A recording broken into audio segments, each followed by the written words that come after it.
Hello, welcome to my video. Today I will show you a program using Q.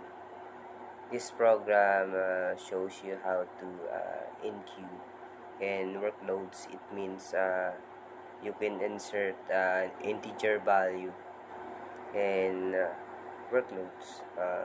And dequeue means you can delete the smallest total workloads that the user input. Today yan. So, kita ko sa inyo kung paano mag-input ng mag-enqueue. So, yan.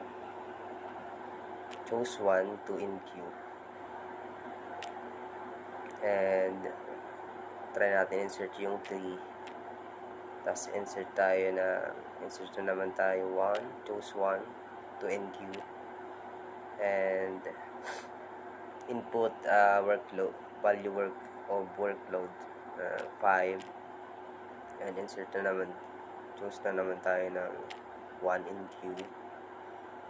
Input value of workloads 2. Tapos choose 1 to enqueue in the workloads and input tayo ng 1. And then choose 1, enqueue again, and so yun.